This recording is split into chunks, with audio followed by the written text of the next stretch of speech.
வாழ்க வையகம், வாழ்க வையகம், வாழ்க வையகம், வாழ்க வளமுடன். குரு வாழ்க, குருவே துணை. தியானமே யோகம், யோகமே ஞானம். தமிழ் ஆனந்த யோகம் வாழ்க வளமுடன். தமிழ் ஆனந்த யோகத்தின் இன்றைய சிந்தனை துளி, ஆன்மீக ஆசிரியரின் தகுதி. சாதாரண தொழிற்கல்வி போதிக்கும் ஆசிரியர்களை விட ஆன்மீகம் போதிக்கும் ஆசிரியர்கள் என்பது ஒரு உயர்ந்த நிலையாகும். அகவாழ்வும் புறவாழ்வும் இணைந்த ஒரு முழுமையான வாழ்விற்கு வழிகாட்டுபவர்தான் ஆன்மீக ஆசிரியர் அல்லது ஞான ஆசிரியர்.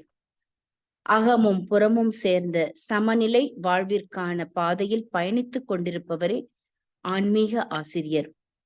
குருவின் தத்துவங்களை சிறிதும் மாற்றம் செய்யாமல் அதன் உட்கருத்தினை ஆய்ந்து அறிந்து உணர்ந்து உள்ளது உள்ளபடியே போதிக்கும் தகமை பெற்றவரே ஆன்மீக ஆசிரியர் எனலாம். ஆன்மீக ஆசிரியர் அடிப்படை மருத்துவம், அறிவியல், விஞ்ஞானம் மற்றும் ஜோதிடம் இவைகளை தெரிந்து வைத்திருந்தால் தத்துவங்களை எளிதாக விளக்கிவிடலாம். சமுதாயத்தின் அன்றாட நிகழ்வுகளை உற்று நோக்கி அவற்றை இயற்கை தத்துவங்களுடன் காந்த தத்துவம், அலையியக்க தத்துவம், செயல்விளைவு தத்துவம், விஞ்ஞானம், மருத்துவம் மற்றும் ஜோதிட அறிவையும் இணைத்து ஆய்வு செய்து கொடுக்கும் திறமை பெற்றிருந்தால் கூடுதல் சிறப்பு. ஆன்மீகம் என்பது அகவாழ்க்கை சார்ந்தது என்பது அனைவருக்கும் தெரியும். ஒருவரின் அகவாழ்வு மேம்பட வேண்டுமானால் அவரது புற வாழ்க்கையானது சற்று குறைவுபட வேண்டும். இதனை பலர் ஏற்றுக்கொள்ள மாட்டார்கள். நிறைய அன்பர்களாலும் ஏற்றுக்கொள்ள முடியவில்லை. அதனால்தான் கோடிக்கணக்கானவர்கள் ஆசான் அவர்களது தீட்சை பெற்று பயிற்சிகளை பெற்றிருந்தாலும் தோராயமாக 99% மக்கள் வேதாத்திரியத்திலிருந்து விலகி நிற்கிறார்கள் என்பது மறுக்க முடியாத உண்மையாகும். இதில் ஒன்று அதிகரிக்க வேண்டுமானால் மற்றொன்று குறைய வேண்டும். அல்லாமல் ஒருவர் இரண்டையும் அதிகமாக்குகிறேன் என்று சொன்னால் அது மிக பெரிய மாயையாகும். வள்ளுவ பெருமான் அருள் பொருள் பற்றி கூறும் பொழுது அருளில்லார்க்கு அவ்வுலகம் இல்லை, பொருளில்லார்க்கு இவ்வுலகம் இல்லை என்கிறார். இவ்விரண்டும் இருவேறு உலகம் என்று கூறுவார். இந்த உலகில் வாழ்வதற்கு பொருள் வேண்டும். அதன் அர்த்தம் அடிப்படையான தேவைகள் 3க்கு மட்டுமே பொருள் வேண்டும் என்பதாகும். அவ்வுலகம் என்பது அகத்தை குறிக்கிறது. எனவே அகம் சார்ந்த வாழ்க்கைக்கு அருள் மட்டுமே வேண்டும். அருள் என்றால் கருணை, அதாவது அன்பு எனும் இருப்பு நிலை கருணையாக மலரும் போது அருள் எனப்படுகிறது. இறைஞான ஆசிரியர் நன்மணி ஐயா அவர்களுக்கு நன்றிகள். வாழ்க வளமுடன் ஐயா. வாழ்க வளமுடன். இன்றைய சிந்தனை துளிகள் வாசித்த ரிஷிபாபா அம்மவர்கள் வாழ்க வளமுடன். தியானமே யோகம், யோகமே ஞானம். தமிழ் ஆனந்த யோகம் வாழ்க வளமுடன். இன்றைய சிந்தனை ஆன்மீக ஆசிரியர்களின் தகுதி. ஆசிரியர் என்று சொல்லும் போதே அதற்கு குரு என்று இன்னொரு பெயர் நாம் குறிப்பிடுகிறோம். குரு என்பவர்தான் ஆசிரியராக மாறுகிறார். அதாவது குரு என்பவர் தனது சீடர்களை தன்னிலைக்கு உயர்த்தி அந்த இறை உணர்வை உணரச் செய்பவர் என்று நாம் தெரிந்திருக்கிறோம். அந்த இயற்கையின் தத்துவங்களை உணர்த்தும் போது அவர் ஆசிரியராக மாறுகிறார். இப்பொழுது சமுதாயத்திலே ஆசிரியர்கள் என்று நாம் பார்க்கக்கூடிய ஆசிரியர்கள் பெரும்பாலும் தொழிற்கல்வியை போதிக்கும் ஆசிரியர்களாக மட்டுமே இருக்கிறார்கள். இன்னும் ஒரு சாரார் அந்த தொழிற்கல்வியை போதிப்பதற்கு வேண்டிய அந்த மொழிக்கல்வியை கொடுக்கக்கூடியவர்களாக இருப்பார்கள். அப்ப அந்த எழுத்தறிவு மொழியறிவு என்பதை கொடுக்கக்கூடிய ஆசிரியர்களும் தொழிற்கல்வியை கொடுக்கக்கூடிய ஆசிரியர்கள் மட்டுமே இப்பொழுது சமுதாயத்தில் நாம் அங்கீகரிக்கப்பட்ட ஆசிரியர்களாக பார்க்கிறோம். ஆனால் அந்த விடுபட்டு போன இயற்கை தத்துவ அறிவு, ஒழுக்க பழக்க அறிவு என்று 2 இருக்கிறதே, அதையும் இணைத்து கொடுக்கும் பொழுது அவர் குருகுலம் என்ற அடிப்படையில் இருந்த குருவாக மாறுகிறார். இப்பொழுது அதெல்லாம் இங்கு விடுபட்டு போனதற்கான காரணம், ஆங்கிலேயர்கள் இங்கு நமது நாட்டில் வந்து ஆட்சி செய்யும் போது இந்த இயற்கை தத்துவத்தையும் ஒழுக்கப்பழக்க அறிவையும் எடுத்துவிட்டு இந்த தொழிற்கல்வியை மட்டும் கொடுத்தார்கள். ஏன் என்று சொன்னால், அது மட்டும் செய்து கொண்டிருக்கும் பொழுது மனிதன் அடிமையாக வாழ்வான், பணத்துக்கு அடிமையாக வேலை செய்வான். அதை வைத்து அவர்கள் இங்கிருந்து பல செல்வங்களை எடுத்து சென்றார்கள். அப்பொழுது இந்த ஆன்மீகம் என்பது விடுபட்டு விட்டது.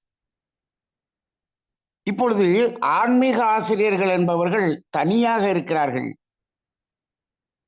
அந்த தொழில் கல்வி ஆசிரியர்கள் என்பவர்கள் தனியாக இருக்கக்கூடியதை பார்க்கிறோம். இதேபோல்தான் அந்த யோகம் என்பது கூட இப்பொழுது தனித்தனியாக இருக்கிறது. பக்தி யோகம், ராஜயோகம், கர்மயோகம், ஞான யோகம் என்று 4 யோகங்கள் இணைந்து இருந்த நிலை இப்பொழுது எல்லாமே தனித்தனியாக இருக்கிறதே, பிரித்து விட்டார்கள். அந்த 4ஐயும் ஒன்றாக இணைத்து கொடுத்தவர் தான் வேதாத்ரி மகரிஷி. அந்த 4 யோகங்களையும் இணைத்து கொடுத்தார்.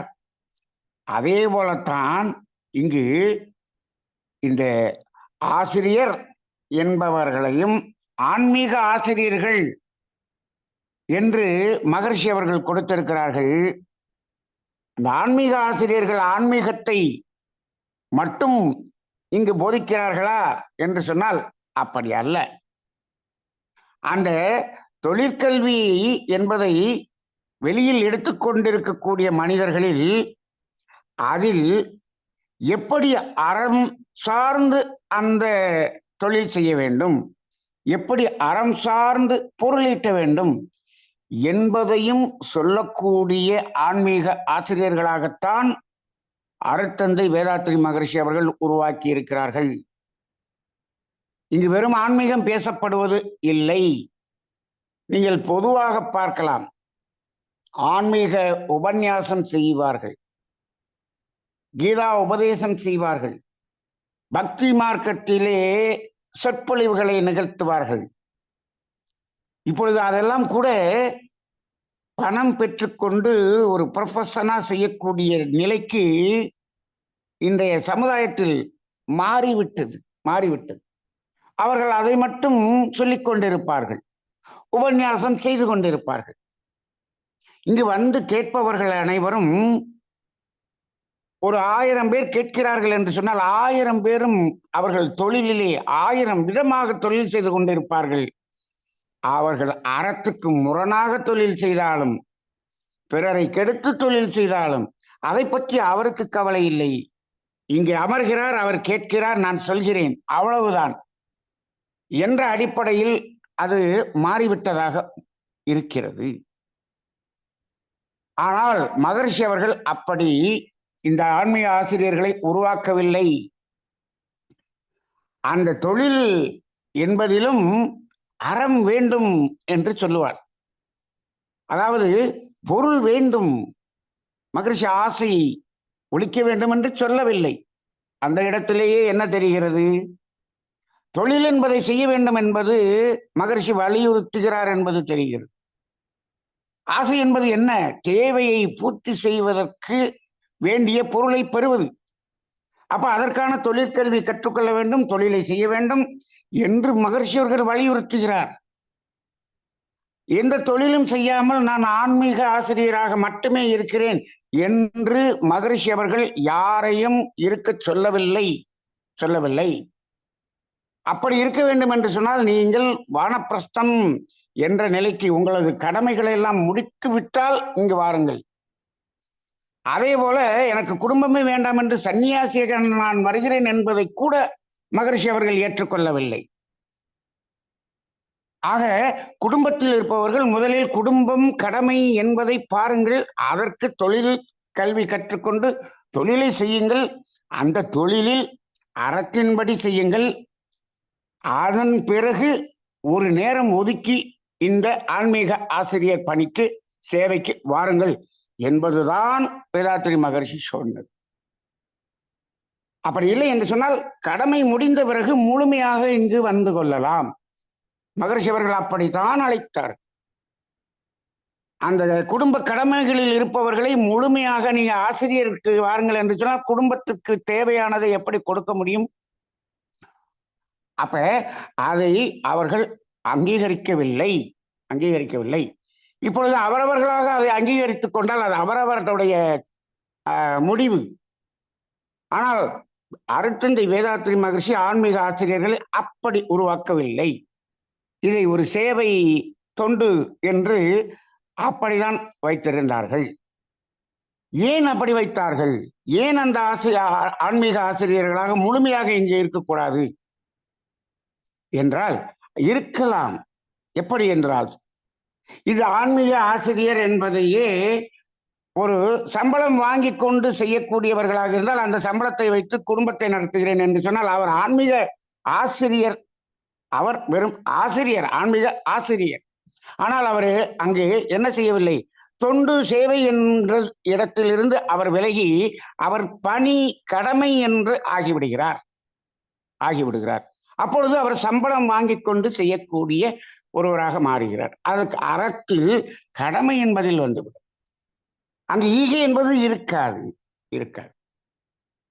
சரி, இப்போ அப்படி இல்லாமல் முழுமையாக நான் அப்படியும் இல்லை, நான் இந்த ஆன்மீகத்தையே நான் வாழ்க்கையாக மாற்றிக்கொள்கிறேன், குடும்பமும் பார்த்துக் கொள்கிறேன் என்று ஒருவர் சொன்னால் அதை அதாவது மகரிஷி அவர்கள் அங்கீகரிக்கவில்லை. அப்படி ஒருவர் செய்ய வேண்டும் என்று விரும்புகிறார் என்று வைத்துக் கொள்ளுங்கள், செய்யலாம். ஆனால் அவரது குடும்பம் முழுவதும் தேவையின் அளவில் மட்டும் பூர்த்தி செய்து முழுமையாக இயற்கையின்படி வாழ்வதற்கு ஏற்றுக்கொள்ளக்கூடிய குடும்பமாக இருக்க வேண்டும். சற்று கூட வசதி, ஆடம்பரம் இவற்றிற்கு செல்லாத குடும்பமாக இருந்தால் அங்கு அது அறமாக இருக்கும், அது ஆன்மீக பணியாக இருக்கும். ஆனால் இதை வைத்துக்கொண்டு அவர்கள் ஆடம்பரத்துக்கு பயன்படுத்தினால் அது ஆன்மீக துரோகமாக மாறிவிடும். ஏன் இவ்வளவு நாம் சிந்திக்க வேண்டி இருக்கிறது என்று சொன்னால், மகரிஷி அவர்கள் அதாவது அவர் குருவாக இருந்தாலும் அவர் காலத்தில் என்ன சொன்னார்கள் என்று சொன்னால், சாமிஜி, உங்களுக்கு பிறகு இந்த தத்துவத்தை இந்த சமுதாயத்துக்கு கொண்டு செல்வதற்கு யாரை நீங்கள் நியமனம் செய்கிறீர்கள் என்று கேட்கும் பொழுது அவர் கூறுகிறார், அப்படி நான் ஒருவரை நிர்ணயம் செய்யவில்லை.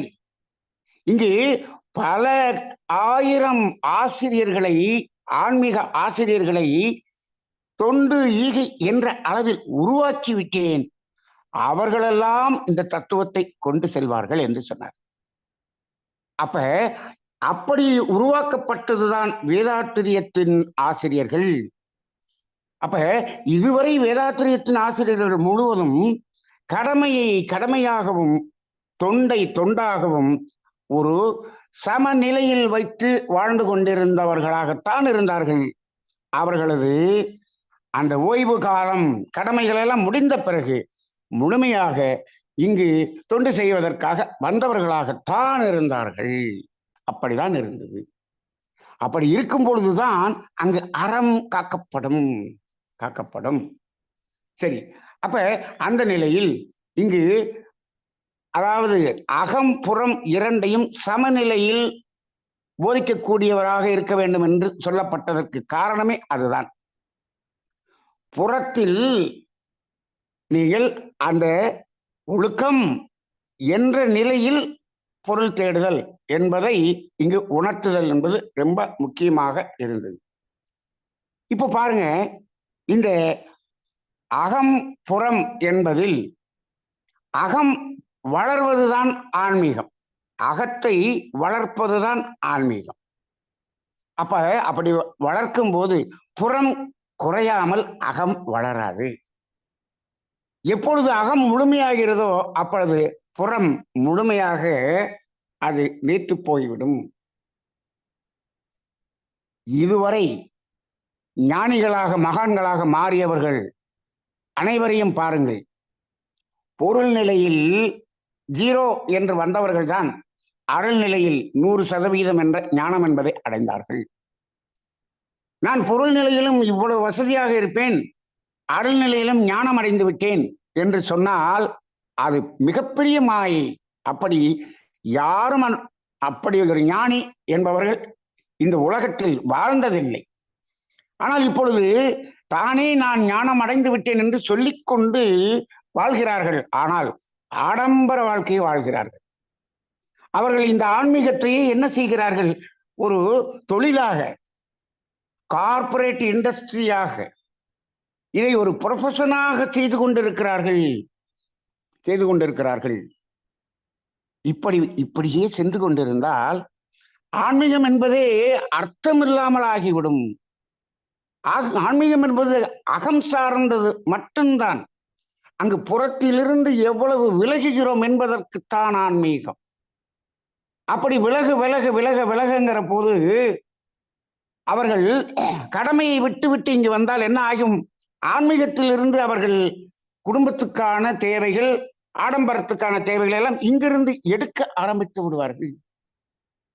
சரி, இந்த ஆன்மீகத்துக்கு எங்கிருந்து பொருள் வருகிறது என்று கேட்டால், அதை நம்பி வரக்கூடிய அன்பர்கள் எல்லாம் தனது கடமையை செய்து தனது கர்மவினையை கழிப்பதற்காக நன்கொடையாக கொண்டு வந்து பொருளை கொடுக்கிறார்கள். எதற்கு? இந்த ஆன்மீகம் என்பது சமுதாயத்துக்கு செல்ல வேண்டும், இந்த தொண்டு வளர வேண்டும் என்பதற்காக தனது கர்மவினையை கழிப்பதற்காக கொண்டு வந்து கொடுக்கிறார்கள். அதை எடுத்து இவர் கடமைக்கு கொண்டு போய் குடும்பம் என்பதில் ஆடம்பர வாழ்க்கை வாழ்ந்தால் பல சமுதாய அன்பர்களின் கர்மவினையை எல்லாம் இவர்கள் குடும்பத்துக்கு சேர்ப்பதாக மாறிவிடுகிறது அல்லவா? இந்த தத்துவங்களை எல்லாம் அடிப்படையாக கொண்டுதான் மகரிஷி அவர்கள், ஆன்மீக ஆசிரியர்கள் இப்படித்தான் இருக்க வேண்டும் என்று உருவாக்கினார்கள். அவர்கள் இதுவரை அப்படித்தான் உருவாக்கப்பட்டு கொண்டிருக்கிறார்கள். உலக சமுதாய சேவா சங்கம் அப்படிதான் உருவாக்கி கொண்டு இருக்கிறது. கடமையை விட்டு இங்கு வராதீர்கள், அழுத்தமாக சொல்லுகிறார் மகரிஷி. அப்ப அந்த இடத்துல இப்போ நாம் உணர அந்த பொருள் நிலையில் சற்று குறையும், அருள் நிலை கூடும். இது படிப்படியாக நாம் ஏற்றுக்கொள்ளும் பக்குவம் வர வர வர வர நாம் ஆன்ம நிலையில் உயர்வோம், பொருள் நிலையில் குறைவுபடுவோம். அப்ப நிச்சயமாக இங்கு அது அப்படிதான் இருக்கும். அப்படி வரும் பொழுது இந்த சமுதாயம் என்ன செய்யும்? பொருள் நிலையை வைத்துத்தான் ஒரு குடும்பத்தையும் ஒரு மனிதனையும் இந்த சமுதாயம் பார்க்கிறது. நீங்கள் இப்போ பொருள் நிலையில் குறையும் பொழுது சமுதாயம் அங்கு உங்களை அவமானம் செய்யும். அதை ஏற்றுக்கொள்ளும் பக்குவம் இருக்கக்கூடியவர்கள் தான் எங்கு வர வேண்டும்? ஆன்மீக ஆசிரியர்களாக வர வேண்டும். அப்ப இது எப்பொழுது சாத்தியம்? அவரது கடமைகளை எல்லாம் முடித்து அவர் வந்தார் என்றால் அந்த இடத்தில் அதை அவர் ஏற்றுக்கொள்ளக்கூடிய பக்குவத்துக்கு வந்து விடுவார். அப்படி இல்லை என்று சொன்னால் இவர் ஏற்றுக்கொள்ளக்கூடிய நிலை வரும். ஆனால் அவர்கள் குடும்பத்தில் இருப்பவர்கள் ஏற்றுக்கொள்ள முடியாத நிலை இருந்தால் அங்கு குடும்பத்தில் ஒரு குழப்பம் வரும். மகரிஷி அவர்கள் குடும்பத்தில் எந்த ஒரு குழப்பமும் வரக்கூடிய நிலையில் இங்கு ஆசிரியர் பணிக்கு வராதீர்கள் என்று அறுதியிட்டு சொல்லி இருக்கிறார். ஆக இந்த வள்ளுவரனுடைய அந்த வார்த்தை அருளும் பொருளும் இருவேறு உலகம். இப்ப ஆன்மீக ஆசிரியர் என்பவர் அருள் என்ற நிலைக்கு அழைத்து செல்லக்கூடிய ஆசிரியர். அவர் தற்காலிகமாக உணர்ந்து கொண்டிருக்கக்கூடிய இந்த பொருள் வாழ்க்கையிலிருந்து நிலையான சுகத்தை கொடுக்கக்கூடிய ஆசிரியர். அப்ப அந்த நிலையான சுகம் என்பதை உணர்ந்து அங்கு வரும் பொழுது இந்த தற்காலிக சுகம் நம்மை விட்டு விலகும். அதனாலதான் அந்த ஆன்மீகத்தில் உயர்ந்தவர்கள் இந்த பொருள் நிலையிலிருந்து முழுமையாக விலகினார்கள், அல்லது ஆன்மீகத்தில் உயர உயர இந்த பொருள் நிலை தானாக விலகும். ஆக இதைத்தான் பொருள் நிலையில் உச்சத்தில் இருப்பவர்களுக்கு ஆன்மீகம் வரவே வராது என்று இயேசுநாதர் சொன்னார் அல்லவா? ஊசியின் துளையில் ஒட்டகம் கூட நுழைந்து விடலாம், ஆனால் இந்த பொருள் நிலையில் வாழ்பவர்களுக்கு ஆன்மீகம் நுழையவே நுழையாது என்று சொன்னார். இதே நிலைதான் பட்டினத்தாரிடம் பத்திரகிரியார் வந்து கேட்கும் பொழுது, நீ அந்த நிலையில் இருந்து கொண்டு உனக்கு ஆன்மீகம் உபதேசம் செய்ய முடியாது என்று சொல்லிவிட்டார். அனைவரும் அந்த பொருள் நிலையிலிருந்து விலகித்தான் இங்கு வந்தார். மகரிஷி அவர்கள் என்ன செய்கிறார்கள்? அறநிலையில் மெதுவாக உயர உயர உயர பொருள்நிலை தானாக குறைய, கொஞ்சம் கொஞ்சமாக குறையக்கூடிய அளவுக்கு அதை சுலபமாக ஏற்றுக்கொள்ளக்கூடிய அளவில் நமது ஆன்மீக ஆசிரியர்களை உருவாக்கி இருக்கிறார். ஆக வேதாத்திரிய ஆன்மீக ஆசிரியர்கள் என்று சொன்னால் அவர்கள் தன் குடும்பம் என்பதை காப்பதற்கு கடமை என்று ஒன்று செய்ய வேண்டும். அதன் பிறகு இங்கு ஆன்மீக ஆசிரியர்களாக இருக்க வேண்டும் என்பதுதான் அருட்தந்தை வேதாத்திரி மகரிஷி நமக்கு கொடுத்துள்ள ஒரு பாடம். அந்த அடிப்படையில் ஆன்மீக ஆசிரியர்களுக்கான தகுதி என்பது இந்த ஒரு சமநிலை வாழ்க்கை வாழ்வதற்கு உரிய ஒரு தகுதியாக இருக்க வேண்டும். அந்த புறத்தில் இருக்கக்கூடிய பொருள் வாழ்க்கையில் ஒழுக்கம் என்பதை எப்படி கடைபிடிக்க வேண்டும், அதில் எந்த அளவில் நிற்க வேண்டும் என்பதையும் உணர்த்தி, அதை சீரமைப்பு என்பதை செலவு செய்வதில் சீரமைப்பு என்பதை கொடுத்து, ஆசை சீரமைப்பு பொருள் ஈட்டுவதில் அல்ல, பொருள் ஈட்டுவதில் ஒழுக்கம், அதை செலவு செய்வதில் சீரமைப்பு, மீதம் இருப்பது ஈகை, தெளிவாக கொடுத்திருக்கிறார்கள்.